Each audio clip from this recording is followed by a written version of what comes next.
para discorrer o tema Médiuns e Mediunidades no Cristianismo Primitivo, temos o prazer de convidar a assumir esta tribuna o confrade Emanuel Cristiano. Muito boa tarde aos amigos, boa tarde aos irmãos. Que a paz e o amor do Mestre Jesus estejam sempre em nossos corações. Era primavera em Paris. No Palais Royal, na Galeria d'Orléans, número 13, Allan Kardec apresentava ao mundo o Livro dos Espíritos.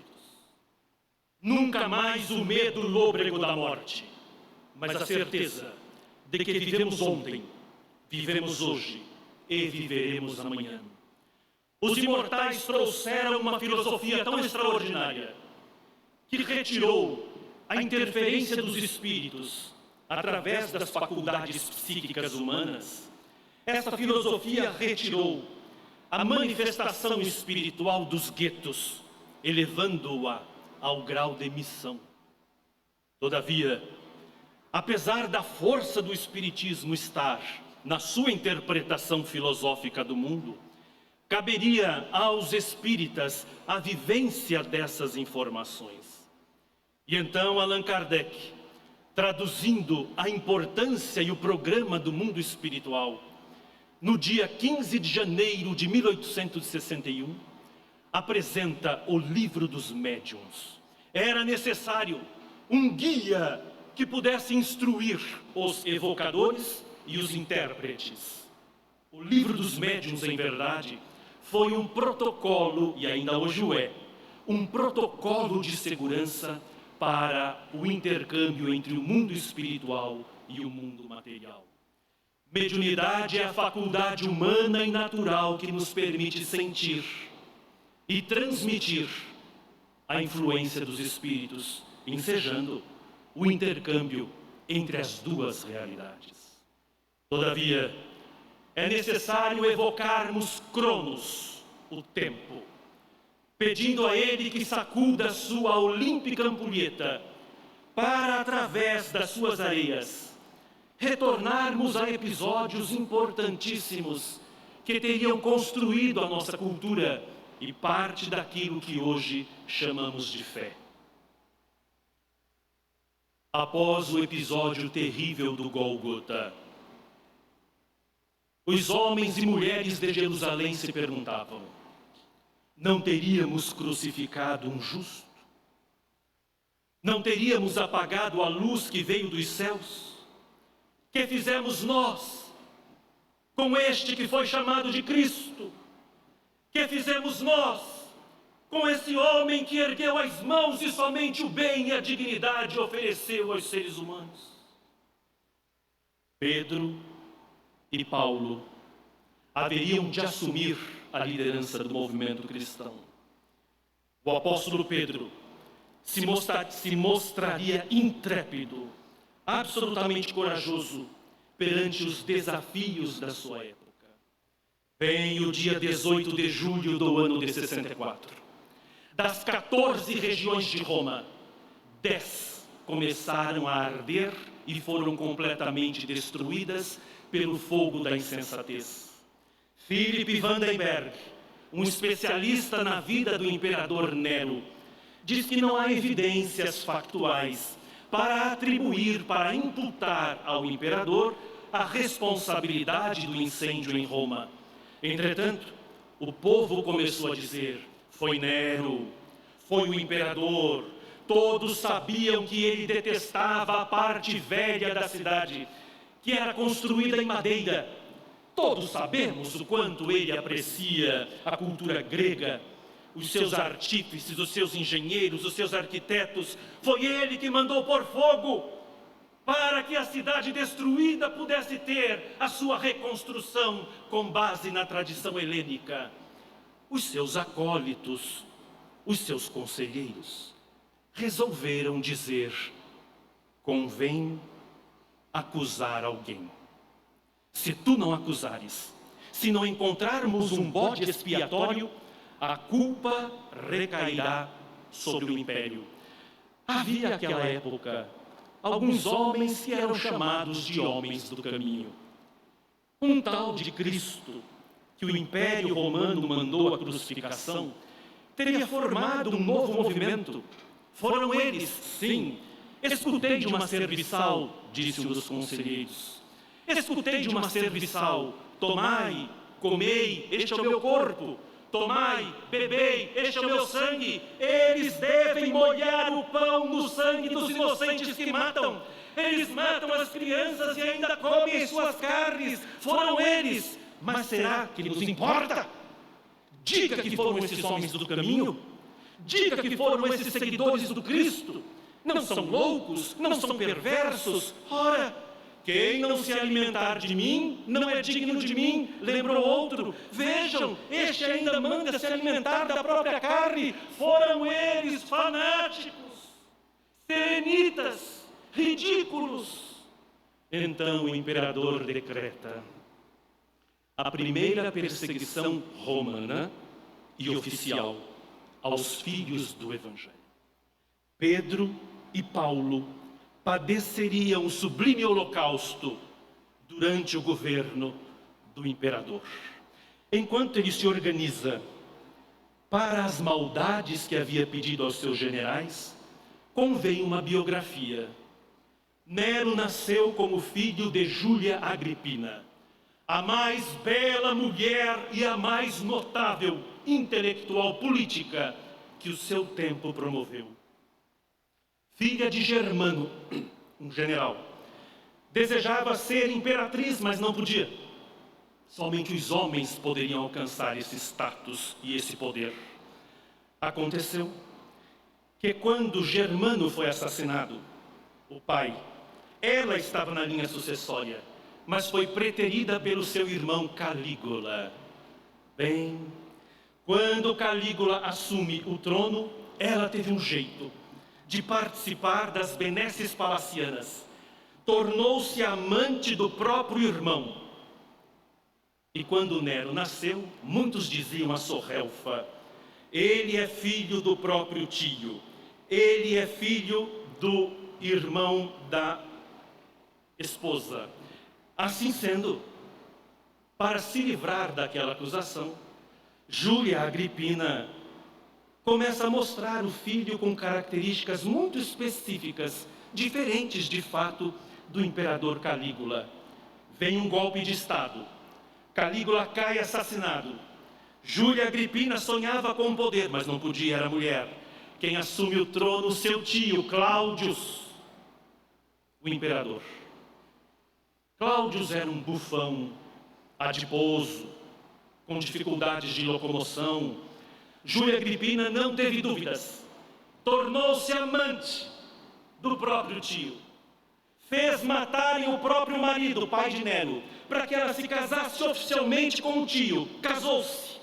E sorrateiramente foi assassinando todos os candidatos a sucessores de Cláudio, até que conseguiu fazer com que o imperador assumisse Nero, filho ilegítimo, como filho legítimo. E quando ela estava preparando a sua estratégia para assassinar o marido agora oficial, lembrou-se da noite em que Nero nasceu. Era uma noite tempestuosa. Ela estava com as dores lancinantes do parto. E aconteceu que entre o troar dos trovões e o zigue-zaguear dos curiscos, ela deu à luz, mandou chamar os arúspices, os sacerdotes, as parteiras. Nero nasce de maneira muito especial. Enquanto todas as crianças são retiradas do ventre materno pela cabeça, Nero teve de ser arrancado pelos pés. E quando foi entregue aos braços de Júlia Agripina, a mãe, ela foi tomada de um tremor. Um dos sacerdotes em transe mediúnico dela se aproxima, pálido, e diz: tu sabes o destino dessa criança? Ela deu um sorriso nervoso. Eu sei, ele será imperador. Sim, senhora, mas se tu o conduzires ao poder, ele te vai matar. Pariste teu próprio assassino. Ora, ora, ora! Ela lançou uma gargalhada no ar. Que importa que ele me mate, desde que seja imperador? Produzindo um momento em que ela estava arquitetando para matar agora Cláudio, seu tio e marido oficial, lembrou-se desses dias, meneou a cabeça como se quisesse livrar-se desta ideia estúpida e combinou com o degustador oficial. Pediu ao imperador que queria dar uma festa, assim o fez. Chamou lideranças do exército, chamou amigos da corte, a sociedade falsa que em todo ambiente há, os ricos que exploram os pobres. Foi aquele concurso de vestidos, de soberba, de orgulho. E aconteceu que enquanto as dançarinas ofereciam números e os bobos da corte também celebravam, eis que o degustador compareceu. Quando o imperador assumia o trono, o medo de ser assassinado era tanto que ele mandava matar os inimigos, os possíveis inimigos, e aqueles que pudessem ter alguma condição de matá-lo. Então, o degustador oficial, num tempo em que as bruxas eram protegidas por lei, porque eram elas que sabiam manipular os elementos alquímicos a fim de matar, e os imperadores se utilizavam delas para os seus objetivos torpes. E então ele tinha um degustador oficial, mas fora corrompido por Júlia Agripina. Ele se alimentou dos quitutes para mostrar ao imperador que não havia nada de errado. E dentre os outros que o imperador iria apreciar, de um anel, a pedra superior se desloca e um pó branco cai sobre um dos quitutes. Mas não era o veneno letal. O imperador se alimenta e daí a alguns minutos começa a sentir-se mal. O estômago lhe embrulhou, parecia ter falta de ar. Júlia Agripina, demonstrando cuidado e atenção, manda vir. Traga o Xenofonte, traga o médico da corte. O médico vem às pressas. Observa o acontecido. Temos de fazer o imperador regurgitar. Então pegou de uma pena de uma ave. Pediu ao imperador que abrisse a boca. Mas o veneno letal estava na ponta da pena. Júlia Agripina havia corrompido o degustador e o médico da corte. Quando o veneno cai na língua do imperador, ele começa a convulsionar. Cai, adiposo, imenso, não teve como se recuperar. E o degustador, Júlia Agripina e mais o Xenofonte fecham as cortinas do ambiente onde eles estavam, e os três, com almofadas, começam a sufocar o imperador, enquanto Júlia Agripina carinhosamente dizia: morra infeliz, morra infeliz. E Cláudio morreu asfixiado, e quando terminaram, abriram as cortinas, e Júlia fez uma cena extraordinária. Chorava copiosamente, batia no peito, beijava o marido desejando que ele estivesse vivo. Falsa, hipócrita. Às pressas, entrou no quarto de Nero, que era um garoto de 17 anos. Levanta-te, apressa-te, tu serás imperador. Que é isso? Eu não quero ser imperador, eu quero ser cabeleireiro. Eu acho que merece aplauso para os cabeleireiros. Eu quero ser cabeleireiro, eu quero ser cantor, eu quero ser ator. Cala-te, tu serás imperador. Neste momento entra Sêneca, um dos mais notáveis filósofos que Nero mandaria matar mais tarde. Sêneca estava com um discurso pronto e fez com que Nero o decorasse, mas não só isso. Mais ou menos o que os fonoaudiólogos fazem hoje com os políticos, e os filósofos ajudam, fez com que Nero se levantasse. Todos os movimentos foram cuidadosamente ensaiados, movimentos que traduziam força, poder, elegância, determinação, a pronúncia das palavras, tudo feito de modo a impressionar o Senado romano. E quando ele foi levado, o discurso que Sêneca fez foi tão extraordinário que os senadores se levantaram dizendo: Roma necessita de um imperador jovem, Roma necessita de Nero, ave Nero. E vieram as comemorações. Júlia Agripina havia alcançado o objetivo. Quando subiram na liteira para o desfile, após os acenos e o reconhecimento público do poder, Júlia, a mãe de Nero, fecha a liteira, sendo esta carregada por escravos hercúleos, e ali mesmo, para deter o filho emocionalmente nas suas garras e no seu afeto enlouquecido, Júlia o inicia sexualmente, tornando-se amante do próprio filho. As loucuras romanas. Aconteceu que logo todos perceberam que o império, em verdade, tinha uma imperatriz.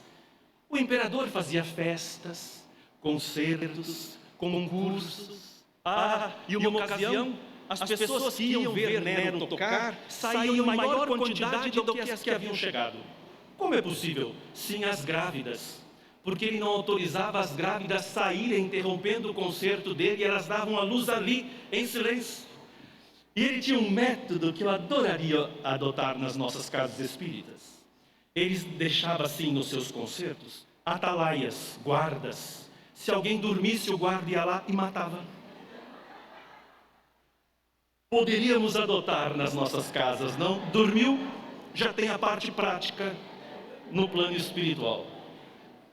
Também Nero corrompia os participantes dos concursos, porque fazia concurso de canto, concurso de lira, de cítara, mas ele corrompia os candidatos excelentes para que eles desafinassem a fim de que ele ganhasse, e ele era vitorioso todas as vezes. Júlia Agripina reinava, porque ela era realmente uma mulher lindíssima, muito inteligente, preparada para o âmbito político da sua época, porque ela sabia se conduzir nesse cenário. Quando Nero decide que a sua mãe havia passado dos limites porque ele se sentia um títere, um fantoche nas mãos dela, ele determina a sua morte. Hei de matá-la. Que hei de fazer? Farei com que o teto de dormir da imperatriz, segundo Philipp Vandenberg, caia sobre ela. Pronto. Acontece que os engenheiros e pedreiros fizeram tanto barulho que a imperatriz quase desconfiou. Então partiu para um outro plano hollywoodiano antes de Hollywood. Pensou: se eu der um navio de presente para a imperatriz, e esse navio vier com um mecanismo, que quando acionado em alto mar fará com que ele se parta ao meio, ela morrerá afogada. Será simples assim. O navio foi construído, o maquinismo foi preparado. Metade da tripulação sabia o que iria acontecer. A outra metade não sabia, para que o plano não vazasse completamente. Júlia Agripina sobe, leva o seu eunuco e a sua dama de companhia. Vão para o camarote. O eunuco deita em sua cama. O nível de intimidade deveria ser notável. Deita em sua cama. A dama de companhia foi preparar algo. O navio chega a alto mar. Alguém aciona um mecanismo. O navio começa a sossobrar. Metade da tripulação que sabia que ia acontecer correu para se salvar, mas a outra metade que nada sabia criou confusão e todos trombaram. E eis que uma viga do camarote da imperatriz cai sobre a sua cama, matando o eunuco. O navio se parte, Júlia Agripina segura numa viga, a sua dama de companhia cai na água. E começa uma correria, e a dama de companhia pensa: eu só não sei como os biógrafos sabem do pensamento dos personagens, mas eles sabem. A dama de companhia disse: se eu disser que sou dama de companhia, ninguém me socorre. Eu direi que sou Júlia Agripina, a imperatriz. E começou a gritar: eu sou Júlia Agripina, Júlia Agripina. Os que sabiam que a imperatriz deveria morrer disseram: não morreu ainda. Pegaram os remos: morra, criatura, morra, criatura. Quando Júlia viu a sua dama de companhia sendo assassinada, entendeu tudo. Foi ele, foi Nero, ele que determinou a minha morte. Agarrou-se a um pedaço de madeira que se desprendera do navio, chegou à praia e foi à sua casa de veraneio. Mandou um escravo ir até Nero. Nero estava no palácio, usava roupas folgadas para dormir. Quando for anunciado o escravo, ele entendeu tudo. Esse escravo da minha casa de veraneio, aqui, minha mãe que mandou, ela está viva. Ele esconde um punhal entre as folgas, os falbalás do tecido.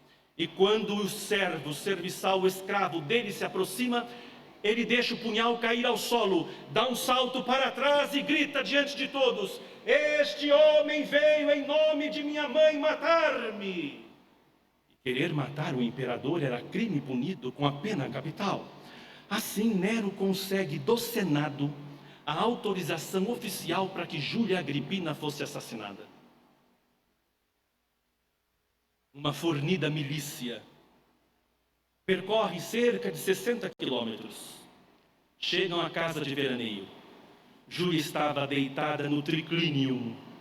Ouve o bater da porta. O general se apresenta. Abra a porta, senhora! Viemos em nome de Nero, imperador. A porta está aberta, senhor. Ouviu-se o ranger? O general entra. Vieste matar-me? Sim, senhora. Eis a autorização. Já que me vais matar a mando do meu filho, mata-me por onde ele saiu. E abrindo as pernas,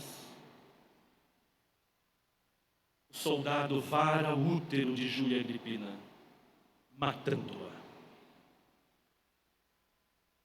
Após os rituais fúnebres, as cinzas da imperatriz foram sepultadas. E Nero, o imperador, começa, os livros de história narram isso. Nero, o imperador, começa a ter alucinações. O espectro de sua mãe volta do mundo dos mortos para assombrá-lo. Júlia Agripina, naquilo que Allan Kardec mais tarde chamaria de obsessão.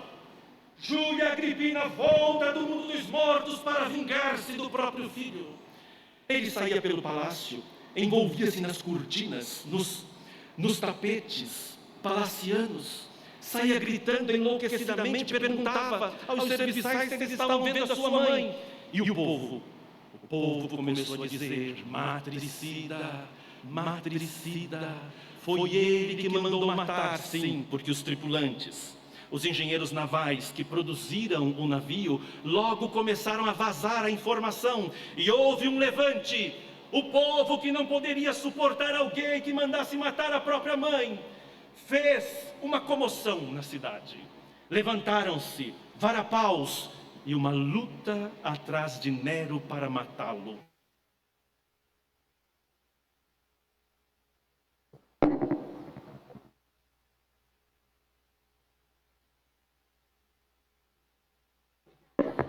Obrigado.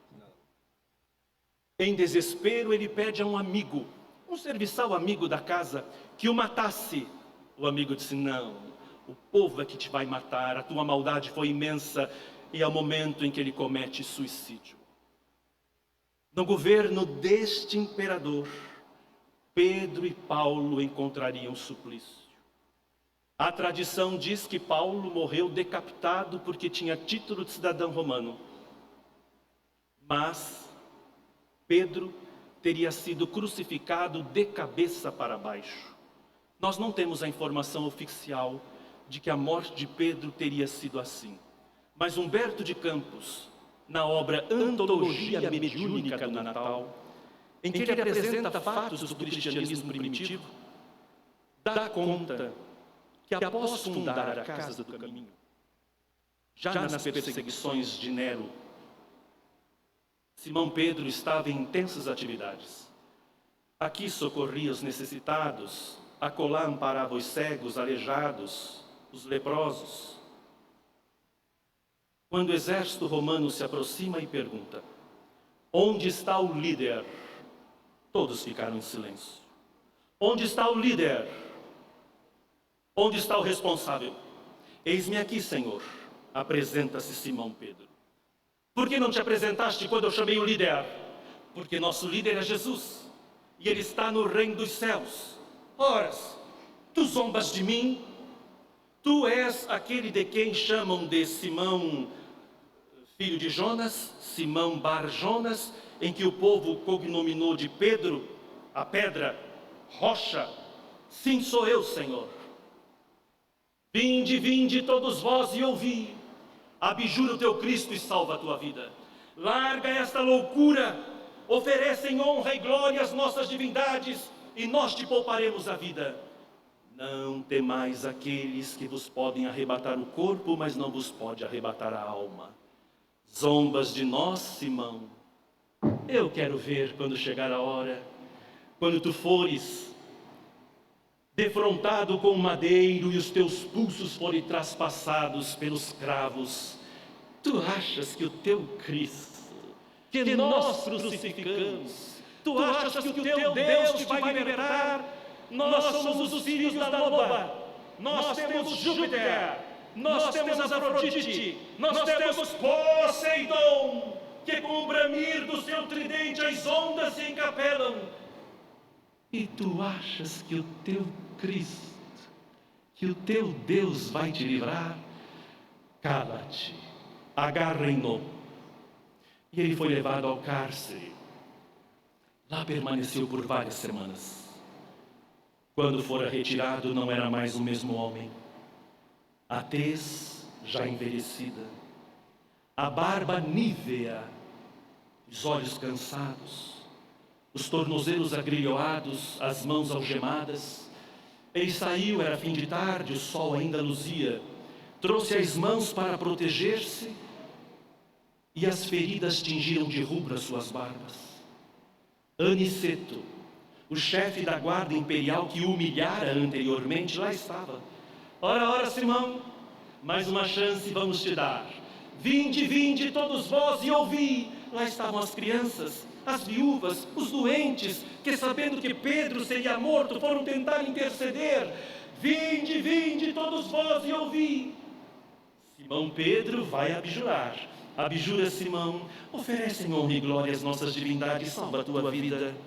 Não temais aqueles que vos podem arrebatar o corpo. Ora, Simão, cala-te.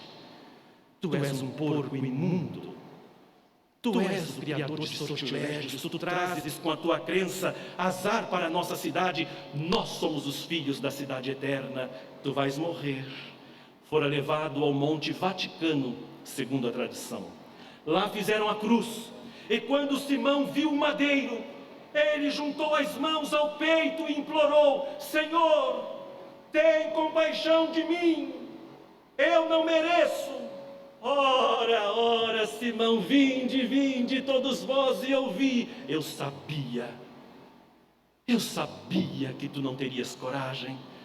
Vais agora, abdica, abjura o teu Cristo e dize a todos: por que não mereces a morte de cruz? Senhor, eu não mereço a morte de cruz, porque é honra demais para mim morrer como meu mestre. Eu te peço, Senhor, que tu me crucifiques de cabeça para baixo. Ora, Simão, Aniceto teve os olhos carminados, a face transfigurara-se. Crucifiquem-no de cabeça para baixo.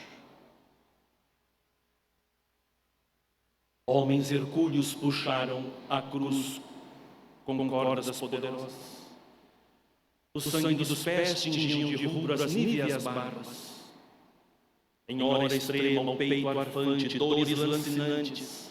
Ele viu ao longe uma luz que fora se metamorfoseando. Era o Cristo, que em espírito retira do corpo, e Simão pôde ver o último arfar do seu peito doloroso. Foram a páramos de luz e glória. Lá chegando, Jesus disse a Simão: Simão, esse é o reino que eu prometera a todo aquele que permanecesse na minha palavra. É teu. Fique em paz, Simão. Eu voltarei em breve. Semanas depois, Jesus retorna. Simão estava em alegria, se confraternizando com outros que foram sacrificados na arena, nas perseguições crudelíssimas contra os cristãos. E Simão estava em perfeita harmonia. Simão, ó Senhor, chegaste. Simão, este é o reino dos céus. Tu mereces. Adeus, Simão. Como adeus, Simão? Senhor, mas para onde vais? Simão, eu vou voltar à terra. enquanto houver uma criatura sequer que proclame o meu evangelho, enquanto houver cristão desejando viver o cristianismo, enquanto houver leões e feras terríveis perseguindo os filhos do evangelho, eu estarei ao lado deles. Fique em paz, Simão, até um dia. Adeus. Jesus caminhou alguns metros. Simão ficou um tanto reflexivo e então corre. Senhor, Senhor! Jesus destacou, volveu-se e na simpatia cristã lhe disse: Simão, Senhor, eu queria... Senhor, Simão, Senhor, deixa-me pedir-te algo. Dize, Simão. Senhor, leva-me contigo. Simão, mas acabaste de chegar. Senhor, de que me valerá o reino dos céus sem a tua augusta presença? Tu nos ensinaste, não há amor maior do que dar a própria vida pelo semelhante. E somente agora me dei conta que muitos dos nossos estão sofrendo perseguições terríveis. Leva-me contigo, Senhor, porque se o teu paraíso é estar com a humanidade que sofre, o meu também será. Eis que retornam para o circo máximo, para as perseguições terríveis. Nós achamos que nas arenas eram apenas leões, ursos terríveis. E o urso brinca com a sua vítima, e quando ele cansa, crava as garras no peito, dilacerando-a. Mas não só isso. Na loucura do imperador Nero, que gerou tradição aos seus sucessores, porque os cristãos foram perseguidos quase 300 anos. Não, eu não disse 300 dias, eu não disse 30 meses, quase 300 anos. Cadeiras de ferro eram colocadas em pilhas até que se tornassem incandescentes. Os cristãos eram puxados por correntes imensas e amarrados nas fogueiras, nessas cadeiras que ferviam. Mas não só isso, a perna direita de um cristão era atada no cavalo, a perna esquerda em outro animal da mesma espécie, e os equinos eram colocados para trotar em direções opostas. Mas não só isso, na loucura dos romanos, nas lupercais, nas saturnais, nas bacanais públicas, os cristãos que iam morrer tinham o corpo embebido em resina inflamável, eram atados a postes, e enquanto os romanos faziam sexo ao ar livre, os cristãos recebiam setas incandescentes e tornavam-se tochas vivas, iluminando as loucuras dos filhos da loba. Mas não era só isso. Eles eram atados nos postes, e mais uma vez flechas incandescentes eram lançadas nos seus peitos para que eles queimassem de dentro para fora. 300 anos de perseguição. Jesus estava, no período a que Humberto de Campos se refere, espiritualmente socorrendo os mártires, e Simão Pedro estava em longa jornada, quando de repente Jesus toca-lhe um dos ombros. Simão, Simão, diz o Senhor. Simão, aquele homem clama a mim por teu intermédio, socorre-o. Simão se aproxima, era um homem que trazia o filho que parecia queimar a febre, e o desespero dele era tamanho que ele se ocultara em oração e não era possível ver o seu semblante. Mas então ele escutou pedidos desesperados, e quando ele ergue a fronte para orar, Simão reconhece: era Aniceto, o chefe da guarda imperial que o crucificara, e os seus pensamentos pediam: Simão, Simão, em nome do teu Deus vivo, salva a minha criança, porque os meus deuses de pedra se tornaram surdos. O meu filho que agora morre, tem compaixão de mim, Simão, em nome do teu Cristo, em nome do Deus dos hebreus, salva a minha criança. Jesus estimula Simão. Ele impõe as mãos, o Cristo sobre as mãos dele. Oram ambos. A criança é imediatamente curada. Se enlaça ao pai. Aniceto entende o que acontece, corre às pressas, entrega a criança à mãe, volta a se matricular no colégio apostólico daqueles que eram seguidores de Jesus, no movimento cristão remanescente, para meses depois ser encontrado no circo máximo, entregando a vida pelo Evangelho. Simão, tu já podes ir. Não, Senhor. De que me valerá os céus sem a tua presença? Eu estarei contigo, e desde então os Espíritos do Senhor, agora que o Espiritismo nos convoca a recordarmos os tempos evangélicos, os Espíritos do Senhor estão promovendo um novo Pentecostes. Luzes espirituais de amor à humanidade. Não, meus amigos. O movimento cristão primitivo foi o resultado de muito esforço para que você e eu pudéssemos estar hoje aqui sentados, no conforto do ar-condicionado, nas benesses de uma doutrina racional que nos permite entender quem somos. Mas graças aos primeiros da nossa fé e às mediunidades extraordinárias que carregaram, o mundo espiritual pôde compor, pôde confeccionar os tempos da atualidade. Mas é importante que se diga, houve uma médium extraordinária que entrou para a hagiografia da igreja, que é o registro da vida dos santos. O nome dela, Romano, não temos notícia, temos apenas o seu nome cristão. Ela era filha de Urbano, um general romano. E aconteceu que, verificando que a sua ama periodicamente saía pelas horas da madrugada, um dia ela resolveu seguir a ama. Percebeu que ela foi para a direção dos cemitérios subterrâneos. Mais tarde seriam chamados de hipogéus. E mais tarde ainda seriam chamados de catacumbas. A palavra catacumba é uma palavra grega, katakumben, significa perto do vale. Porque os arqueólogos do futuro encontrariam esses cemitérios subterrâneos e, para um ponto de referência que era necessário para a sua localização, viram que ficava próximo de um vale e usaram a expressão grega para isso, perto do vale, catacumben. E as catacumbas eram cemitérios subterrâneos. As palavras me encantam tanto. Cemitério quer dizer dormitório. Quem quiser, esteja à vontade. Por que que os cristãos se reuniam em cemitérios subterrâneos? Porque os romanos eram muito supersticiosos. E eles tinham medo dos mortos. Vejam Nero, já havia precedente. Eles sabiam que os mortos voltavam para se vingar, os mortos maus. E aconteceu que a filha de Urbano surpreende a sua serviçal. Viu que ela fez um sinal, tentou reproduzir, não foi percebida, adentra com os demais e vê um homem bastante idoso, com uma voz fraca. Ele sobe num pequeno caixote, ergue a fronte parecendo buscar algum tipo de inspiração e repentinamente uma luz pareceu brilhar sobre sua face.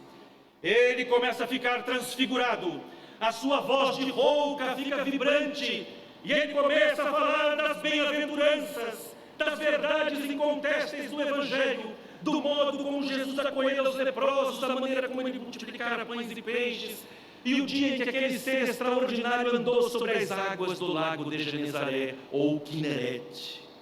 Ela ficou tão encantada. Quando tudo terminou, a serviçal saiu. Devagar ela foi atrás, tomando cuidado para não se revelar, mas quase chegando a casa, ela puxa um manto da serviçal, que olha para sua senhora apavorada. O pai dela, Urbano, general, era o perseguidor máximo dos cristãos. Eu serei morta. Minha senhora, tem compaixão? Eu tenho, se tu me contares a vida deste Cristo. A madrugada inteira elas ficaram conversando. Pela manhã, ela procura Urbano. Pai, io sono cristiana. Eu sou cristã. Ora, zombas de mim. Pai, eu sou cristã. Que tipo de febre tu tens? Que loucura é esta? Eu seguirei Jesus só por cima do meu cadáver. E ao erguer a mão para desferir-lhe um golpe, a tradição hagiográfica diz que um raio caiu dos céus. Ele teve um infarto. Cai morto. A informação corre. O sucessor de Urbano deseja vingar o general. Tu afrontaste o teu pai. Tu não serás cristã. E o sucessor começa uma saga, uma jornada. Tu vais morrer abjura o teu Cristo, ou morrerás. Lançaram Cristina dentro de um covil, cheio de serpentes, que em vez de picar-lhe, adormeceram. Cristina, como toda mulher, era dura de morrer. Era forte. Depois desejaram lançá-la num tonel fervente de azeite. E era uma espécie de trampolim. Disseram, joguem-na. Não. Ah, te arrependeste. Não, eu vou sozinha, porque sou mulher. Lançou-se na tina de azeite fervendo e parecia dançar. E ainda pedia, coloquem mais lenha. O que me fez lembrar o médium escocês Daniel Douglas Home, que detinha a faculdade mediúnica de invulnerabilidade ao fogo. Daniel Douglas Home segurava brasas vivas nas mãos e não se machucava. Colocava a cabeça na lareira e costumava fazer um número muito interessante de uma folha de papel. Passava a mão várias vezes para que o ectoplasma o envolvesse. Lançava a folha numa lareira e a folha não queimava. Quando ele sabia o tempo em que se evanescia o fluido animalizado, ele dizia, queime, e o papel passava pelas proporções naturais das leis da física, queimava-se. E então me faz pensar que Cristina, médium de efeitos físicos, amparada pelos espíritos amigos, suporta os horrores. E por fim, ela fora levada ao templo de Apolo. Tu deves oferecer em homenagem ao Deus. Ela fita a estátua e a estátua vem abaixo. Eu acho que ela combinou com alguém de empurrar, porque eu já estou achando essa história exagerada. E porque ela não morria, o sucessor de Urbano a colocou amarrada e pediu que lanceteiros, asseteadores, lançassem setas e a matassem. Ela foi morta assim, tornando-se Santa Cristina, a santa da resistência. Mas nada se compara a Arcádio. Arcádio era uma espécie de prefeito da região de Cafarnaum, do Império Romano. E aconteceu que ele se converte ao cristianismo. Os seus superiores sabem, exigem que ele se afaste. Arcádio diz que não temais aqueles que vos podem arrebatar o corpo. E o imperador, para livrar-se da praga, determina, vamos ver se ele tem coragem, que onde houvesse articulação, a faca passasse no corpo de Arcádio, começando pelas articulações dos dedos, punhos, cotovelos, tornozelos, joelhos, pernas, e o homem ficou vivo. Quando era apenas um tronco, ele ainda olhou para as partes do seu corpo e disse, irmão corpo, tem coragem. Finalizando o rol dos grandes resistentes e médiuns da antiguidade do cristianismo, vale lembrar São Sebastião. Sebastião era do tipo que faria sucesso nos dias de hoje. Um homem alto, forte, cabeleira vasta, peitoral, bíceps. Desse tipo que eu não sei por que faz tanto sucesso. Diocleciano, o imperador, se apaixona por ele, porque a homossexualidade só foi problema na loucura dos judeus, que confundiram sexo com pecado. Entre os romanos e os gregos, a ideia era bem diferente. Mas Diocleciano era apaixonado por Sebastião. Sebastião converteu-se ao cristianismo e teve uma linda ideia. Sabendo que os seus irmãos cristãos estavam morrendo doentes nas arenas e não conseguiam entregar-se em holocausto em saúde plena, Sebastião, que era médium de cura, teve uma sublime ideia. Se eu me matricular nos exércitos romanos, me tornarei general influente com o passar do tempo e visitarei os meus irmãos no cárcere e curarei a todos se Jesus me permitir. E assim ele fez, se matriculou, alcançou patentes variadas, até que uma delas lhe permitia a visitação ao cárcere. Lá chegando ele curava os cristãos que estavam morrendo de doenças, muitas cruéis, pela localização, a falta de higiene. Agora tinham a robustez da saúde de volta e iam para o circo romano cantando. Diocleciano soube, Sebastião, algum tipo de febre, de loucura, a praga dos homens do caminho, dos chamados cristãos te pegou, tu sabes que te posso matar? Não temais aqueles que vos podem arrebatar o corpo, mas não vos pode arrebatar a alma. Sebastião, tu sabes o apreço que tenho por ti. Abjura esse Cristo. Não me force a tomar nenhuma atitude, Senhor, eu sou cristão. Sebastião.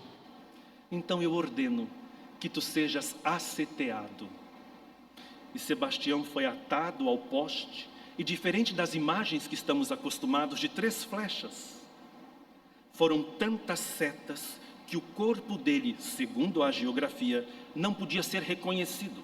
Mas nas horas mortas da madrugada, certa Irene, vendo que ele ainda vivia, o levou para casa. Meses depois, ele se recupera magríssimo e tem uma atitude corajosa. Vai até Diocleciano. O imperador, quando o vê, não o reconhece, porque ele estava muito magro. Pensou que era uma sombra, um espectro, uma espécie de obsessão. De que locais tu ages, tu vem? Ele disse, eu sou Sebastião. Sebastião está morto. Se fosse eu, faria bu.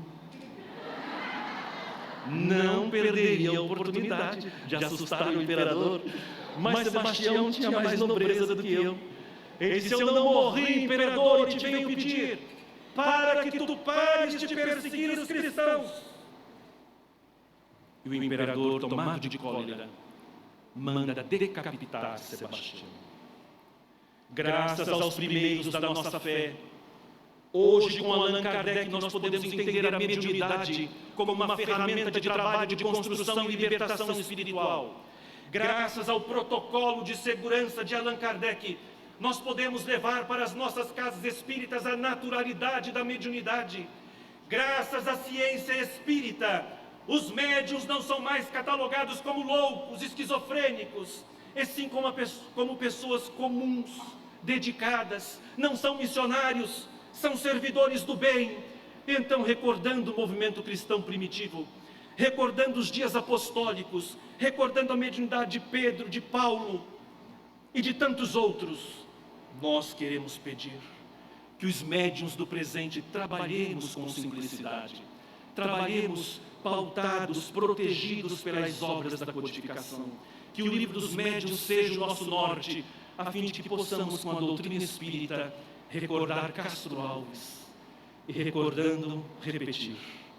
Há mistérios peregrinos no mistério dos destinos que nos mandam renascer. Da luz do Criador nascemos, múltiplas vidas vivemos, para a mesma luz volver. Buscamos na humanidade as verdades da verdade, sedentos de paz e amor, e em meio aos mortos-vivos somos míseros cativos da iniquidade e da dor. É a luta eterna e bendita em que o espírito se agita na trama da evolução. Oficina onde a alma presa forja a luz, forja a grandeza da sublime perfeição. É a gota d'água caindo no arbusto que vai subindo pleno de seiva e verdor. O fragmento do estrume que se transforma em perfume na corola de uma flor. A flor que terna expirando cai ao solo fecundando o chão duro que a produz. Vai deixando um aroma leve na aragem que passa breve nas madrugadas de luz. É a rija bigorna, um malho pelas fainas do trabalho, a enxada fazendo pão, o escopro dos escultores transformando a pedra em flores, em carraras de eleição. É a dor que através dos anos, dos algozes, dos tiranos, anjos puríssimos faz, transmutando os neros rudes em arautos de virtude, em mensageiros de paz. Tudo evolui, tudo sonha, na imortal ânsia risonha de mais subir, de mais galgar. A vida é luz, esplendor, Deus somente ao seu amor, o universo ao seu altar. Na terra por vezes se acendem radiosos faróis que esplendem dentro das trevas mortais. Suas múltiplas passagens deixam fulgores e imagens em reflexos perenais. É o sofrimento do Cristo portentoso jamais visto no sacrifício da cruz, sintetizando a piedade, e cujo amor à verdade nenhuma pena traduz. É Sócrates e a cicuta, é César trazendo a luta, tirano e lutador, é Céline com sua arte ou o sabre de Bonaparte, o grande conquistador. Senhor. É Anchieta dominando a ensinar, catequizando o selvagem infeliz. É a lição da humildade, da extremosa caridade do pobrezinho de Assis. Ó bendito quem ensina, quem luta, quem ilumina, quem o bem e a luz semeia, nas fanas do evolutir, terá as venturas que anseia, nas sendas do progredir. Uma excelsa voz ressoa, no universo inteiro ecoa, para frente caminhai, o amor é luz que se alcança, tende fé, tende esperança, para o infinito. Marchai para o infinito, marchemos. Muita paz a todos.